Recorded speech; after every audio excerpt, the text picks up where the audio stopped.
na ye mama and ye right and then you be kasa for presumption Buffalo so and they say Primo. Wapaye.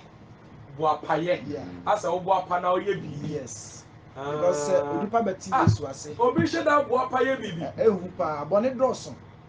Bonnet Dawson be brave. Hey, so Bonia ya Buapaye de Ehupa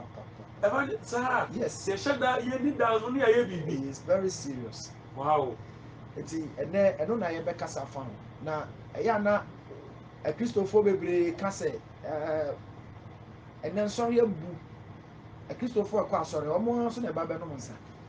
A Christopher akwa asore omo na esa bo adwaman. A Christopher akwa asore omo na esa bokro no. Omo so omaji Yesu adi no. Omo na mo sa ba be ye bone no. Osasa asem we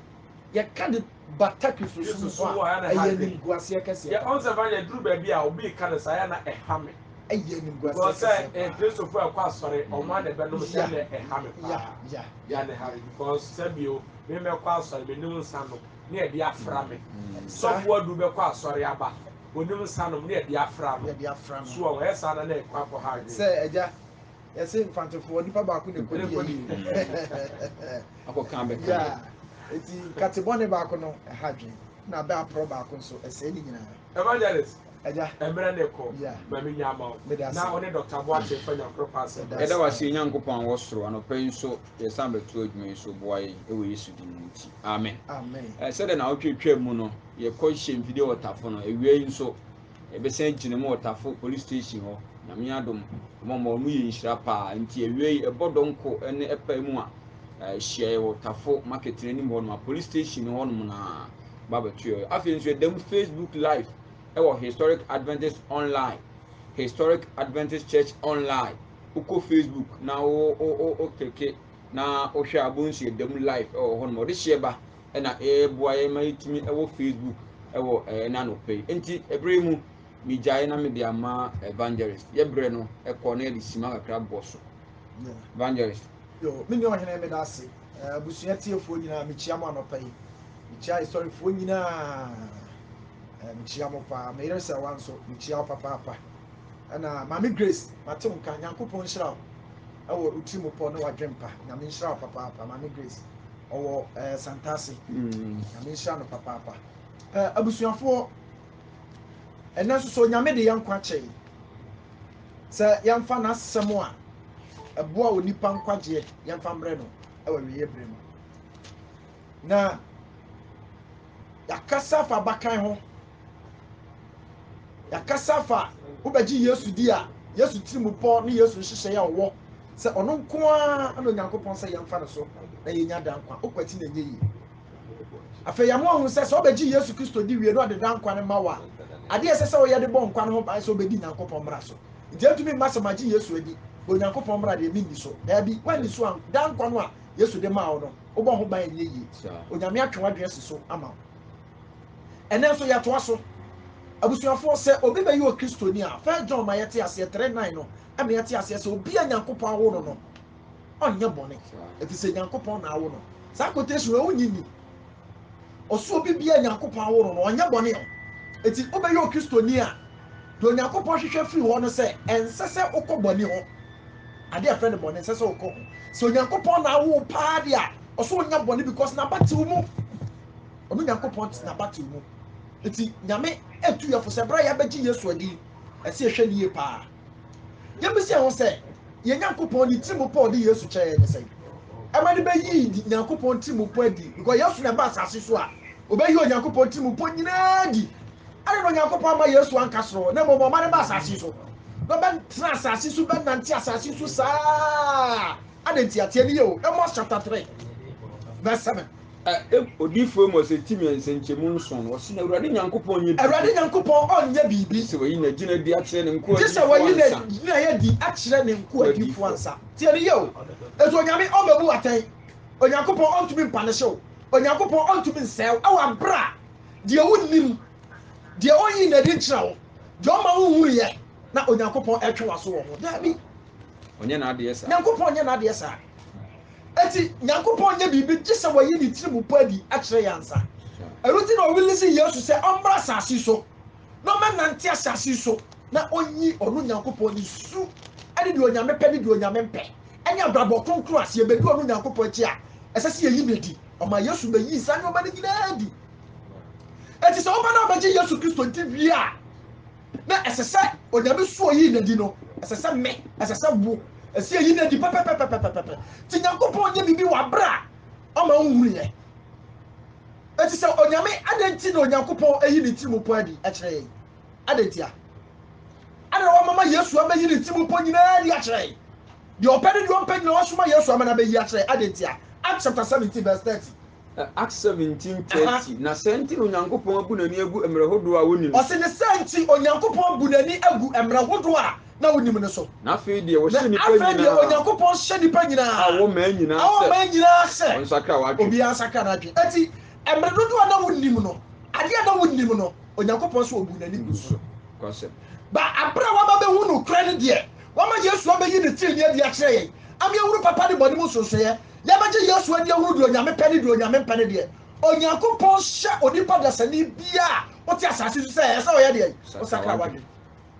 enti se wan sakra wadwe a eye bo apayo enti se o ba je Yesu Kristo di na Yesu Kristo yi ne timu podi nyina akire wa emre dodo na wonim no elo tira Yesu de chew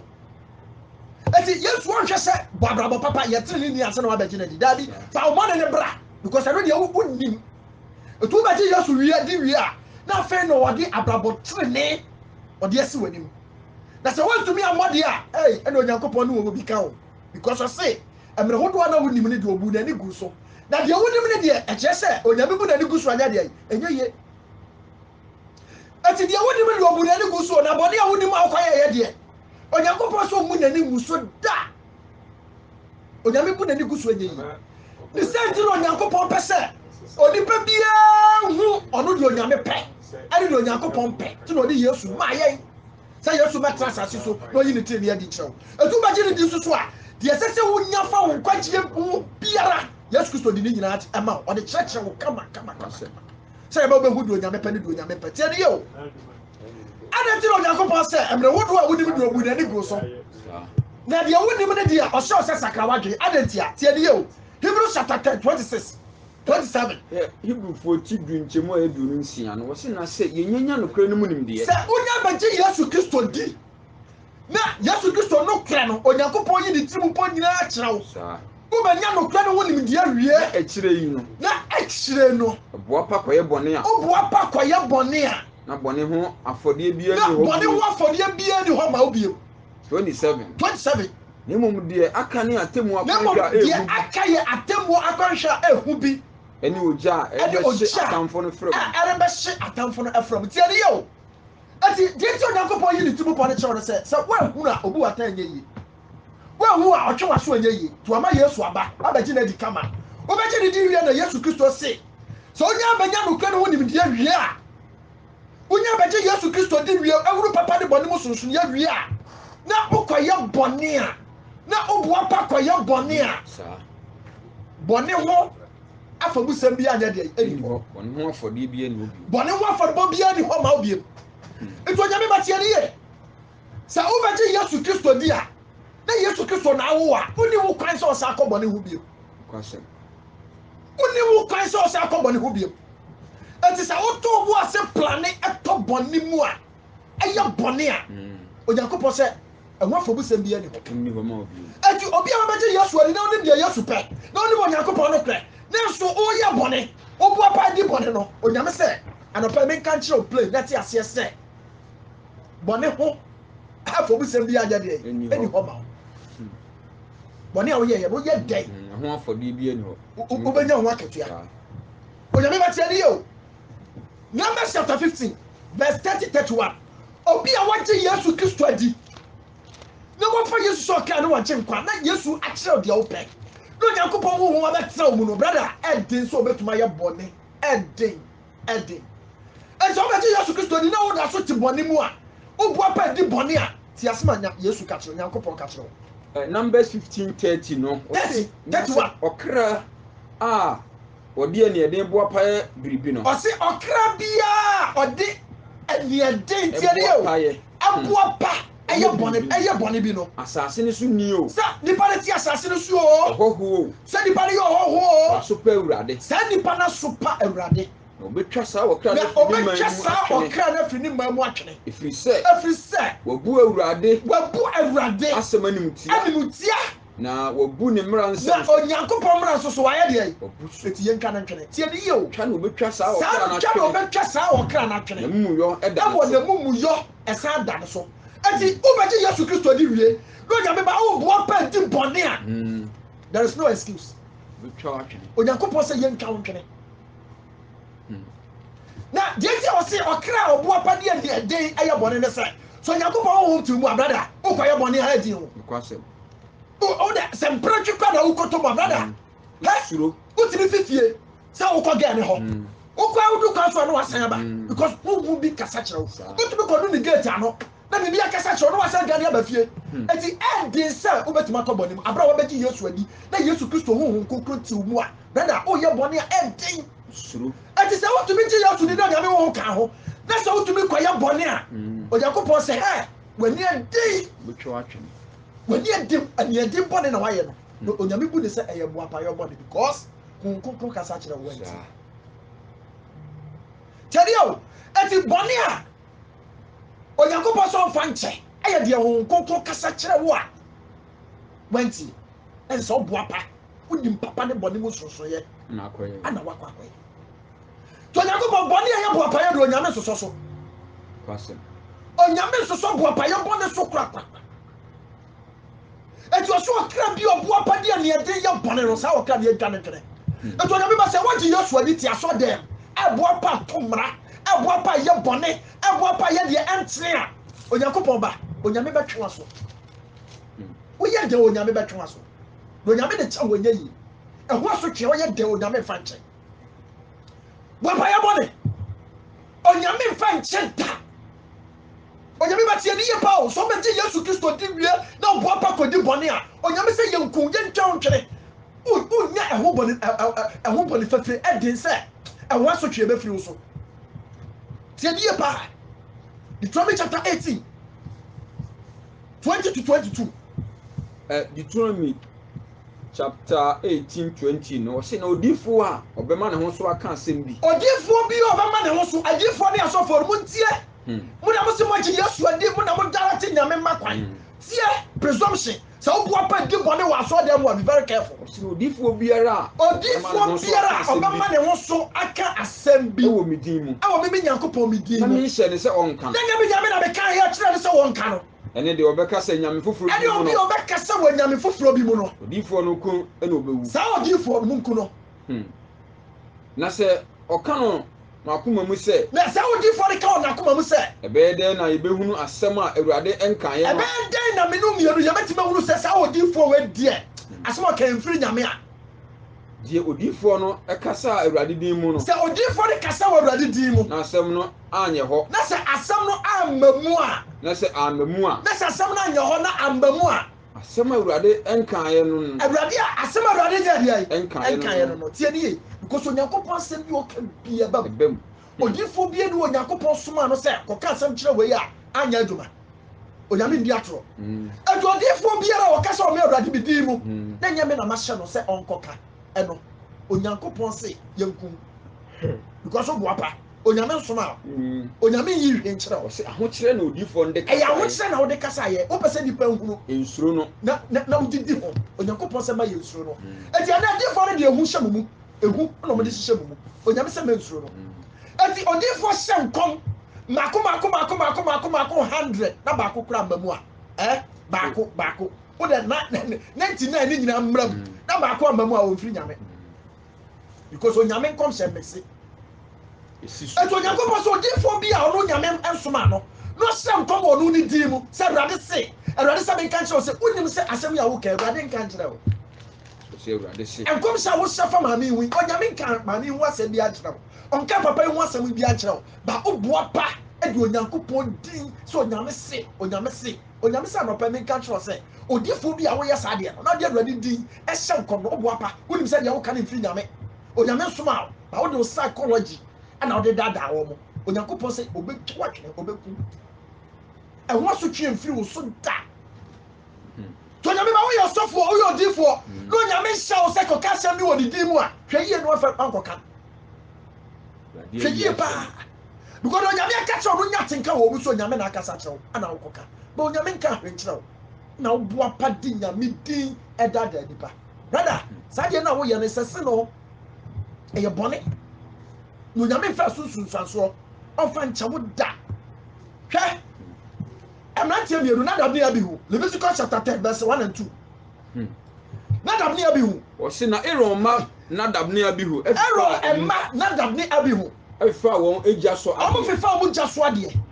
na odi oja egugu mu na amo di oja egugu mu na odi aduhwam gugu so ana amo di aduhwam gugu so na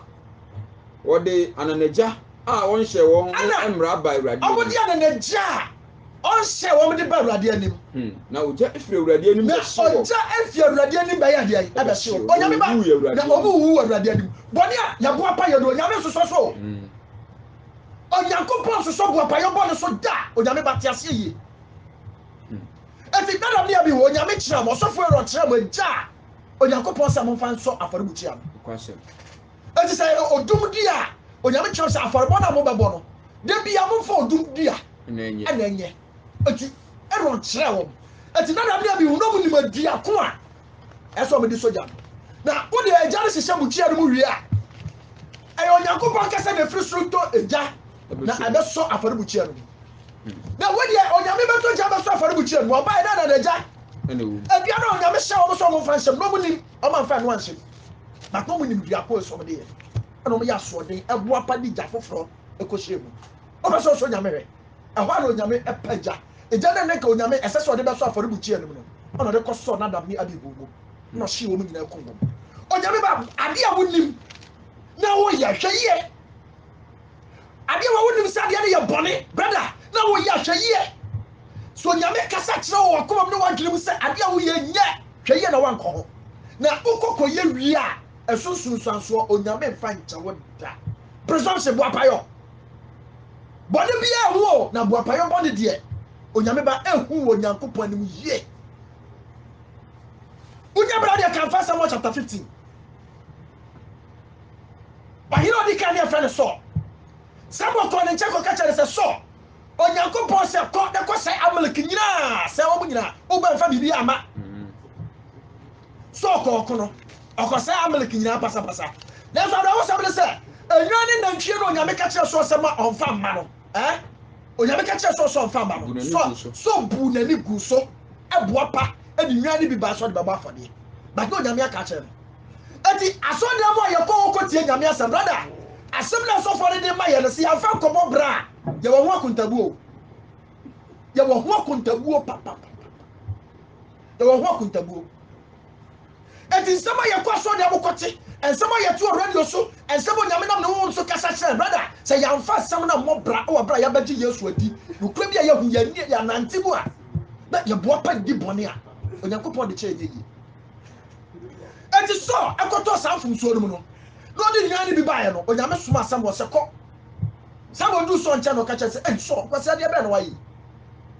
onyame na soma me ba wo nche be sra wo mo so onyame koya no ka che se ukosai Amaleka emfa bibi ama enyane na ntwe mfa ma eti ebrada so be ko kono na onim di onyame aka kire no ba wo apa de bi bae asema so Samuel ka che ne se onyankopon wa hinie no wa che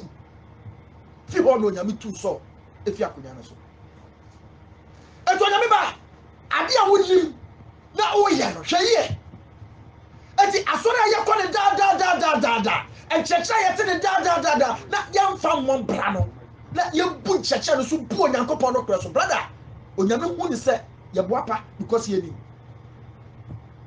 ye na ehuye ama me no mie no hwe ni ye pa hwe ohene David ye hwe de David ye ade a wonim na wo ye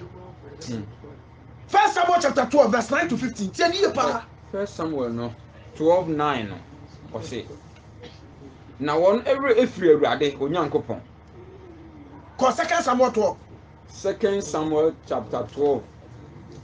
verse 9. 9 no eba no. Adenti na obu Awurade asem anim tie. Tieni o. Ebrada David yi abone no a onyame soma Nathan call ne nche no ana Nathan e ka kire David say David ade nti na obu awurade asem so anim tie ade nti na wabu awurade asem so ayi na nim bone yi na waye awurade anim bone wo de enkranta kum heti ni Uria say yo wo de enkranta akum heti ni Uria because David buapa ana okum sa papa no na wafa na yere aye wo yere David nim say wo die nye Paul no nim pa say nye enya David na obi kokun so e ba yo so no charity no David chi bi charity so okum de awurade say onyame say ni ewu na de awurade say de ya say no ma fa on nka no ono David akoko hiti ni Uria okoku no na wafa na ye ne ana wafa Uria yere aye wo yere na ono de na ono de wo de amonfo nkranta di na wu wo de amonfo nkranta adi na wu na afei enkranta emfiri tiari o anam say David nim bone o ye yenti boapa yo bone asusu so onyame fa nche onyame ka che David say anam say waye sa bone wei na wonim say wo di anya na wodi sa mu yo wenti wo ufie enkranta nya de emfiri ufie da eto onyame ba hwe anumi ni wo ye so a busuo bi wo ye so a ye nananom de no munim so onyame mpe no mo ye no asusu so na ato so a ba ye so na egu so ba ye so esan se wabu manim tie esan se wo David wabu me Nyankopon anim tie wafa heti ni Uria yere abaye wo yere heti ni Uria yere abaye wo yere se awurade asienie se de awurade se ben kan kire wo nie hwe wo David bone asore wo fie mama bone asore wo David fie abawo so na maje wo yere nom wanim na meje wo yere nom wo wanim mede wo mama wo yonko no na mede wo yere nom ba ma wo yonko nom na one wo yere nom adeda na one wo yere nom adeda owie yi ani owie yi ani wo de wo ye na suyam o ba pete mu owie yi ani na wo de wo ye na hintayem wo de wo kofa Uria na yere no wa hintayem na me de na so me Nyankopon de di asem Israel nyina ani me asem wo Israel nyina ani wa wanim ana meye wa wanim na meye tiani ya pawo wo wanim na meye David ka kire Nathan say ana David ka kire Nathan say ye bone tiani o David jine fum so to mu ma ye bone ye awurade bone Nathan ka kire David ana Nathan ka kire David say awurade enso ama wo bone na atwam ko awurade ama wo bone na atwam ko bone na wo ye ya de ya wasra awurade de achew na wo na wo de onwu nanso se wo de asem yi ama awurade watamfo anya abusam akira awurade nti wama wakoye sa bone David a woti Nyankopon konya so wakoye sa bone woyi ade agu me Nyankopon ni mu ase ama wiasefo nyina ama atamfo anya me anya bususam aka aye anti oba owo no oba na obeworo no wi abeworo owo no obewu no na Nathan efiri okọ na Nathan firi okọ eti ade yo eti akrisofo onyame batie yeti a presumption bone a woni mu be ye kristoni a ukọ bone mu a onyame so kra na so tue emfiri wo so da ene se onto onyame ka che David se David woni me dia me nyame mepe na bone a ukọ ye yi o ma tamfo nyame wo gumani mu ase awa mama mu e de nipa ni makabusu matia ama makabusu samatia me Nyankopon enti se o be ye kristoni a wo be ye Yesu Kristo nsi na mu asase wo so enti se o to bone mu a se wo di bone a wo ku Nyankopon ni mu ase Uma nyame anim gu ase. Mama bonsema nyame. Mama bonsema Nyankopon. Sa obu apa koto bone mu bu apa ya bone a, gu nyame anim ase. Enti onyame mfa sa mumu yo wei enche da. Asoso so fa nche.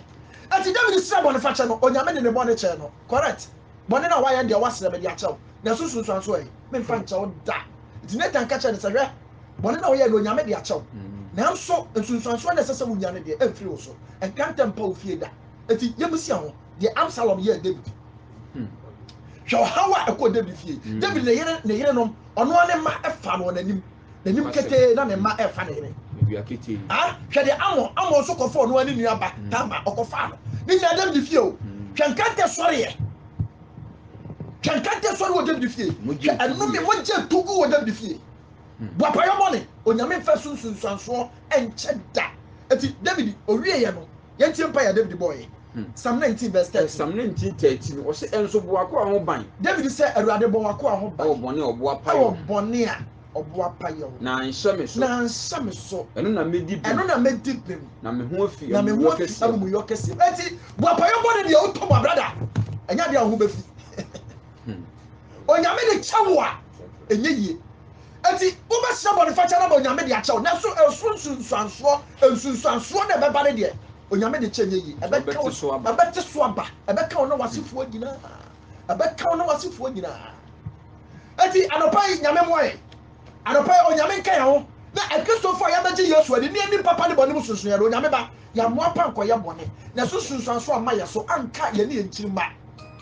onyame hira na oma wonte ase Yesu Kristo din mu amen amen amen